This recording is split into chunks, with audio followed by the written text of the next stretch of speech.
Ravi de vous retrouver dans la commune du Makouba pour ce second volet consacré à l'habitation Bellevue. Alors nous avons eu l'occasion de découvrir la maison principale, mais aujourd'hui nous nous intéressons à la purgerie dont la restauration a été achevée en 2017.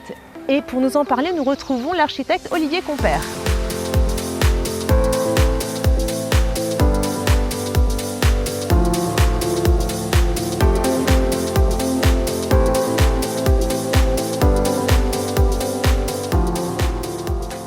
Alors, Monsieur Compère, de quand date ce bâtiment?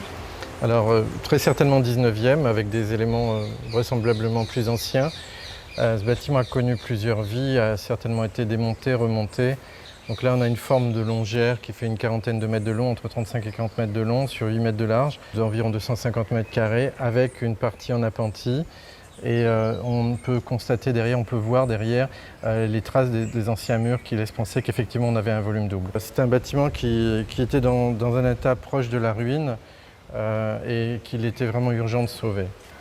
La restauration a commencé juste après en fait, la rénovation de l'habitation Bellevue et de la dépendance. Quel a été votre travail ici? Dans un premier temps, dévégétaliser, mettre en sécurité, enlever tout le matériel agricole qui était stocké, sachant qu'à l'origine, ce bâtiment était une purgerie, donc un bâtiment dans lequel on entreposait, on faisait sécher le sucre, enfin dans des formes à sucre en poterie. Alors vous avez utilisé des matériaux d'époque. Est-ce que vous avez essayé de respecter les matériaux utilisés? Oui, alors le pignon qu'on a en face de nous était en partie inexistant. Il a fallu reconstituer ce pignon, ouvrir ses fenêtres et portes pour redonner la circulation entre les différents volumes. Et donc on a d'abord remis à blanc la construction, jusqu'à revenir avec un sol en terre. Puis on a refait les murs, reconstitué la partie haute des murs, réalisé un chaînage béton pour un petit peu renforcer le bâtiment au séisme. On a, sur la base des relevés d'origine de la charpente, reconstitué un détail de charpente, un dessin de charpente qui soit le plus orthodoxe possible, avec des sections carrées de bois exotique qu'on a chaulé, d'où l'aspect blanchi de la charpente. On trouve des pierres, de la brique, c'est volontaire, c'est quelque chose de nouveau, c'est quelque chose qui existait déjà? Alors ça existait déjà.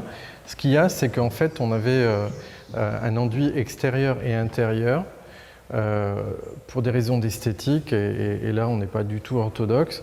On a purgé tous les enduits à la chaux, on a gardé des témoins pour avoir la couleur d'origine, et on a réparé, une fois qu'on a eu réparé toute la pierre, en rajoutant ce qu'on appelle des casseaux de pierre ou des casseaux de terre cuite pour combler les vides. On a rejointoyé à la chaux avec les couleurs de chaux de l'époque. Donc, dans un certain sens, on est orthodoxe. On a utilisé la chaux qui était le matériau de jointoiement d'origine. On a réutilisé la couleur ou une couleur approchante de l'origine, mais on a rendu une esthétique un petit peu différente dans la mesure où à l'origine c'était complètement enduit. Et donc on ne voyait pas les linteaux en briques qui se sont révélés au fur et à mesure de la rénovation. Merci beaucoup, Monsieur Compère, pour toutes ces informations. Je vous en prie. On se retrouve très prochainement pour un nouveau numéro d'Un jour un patrimoine.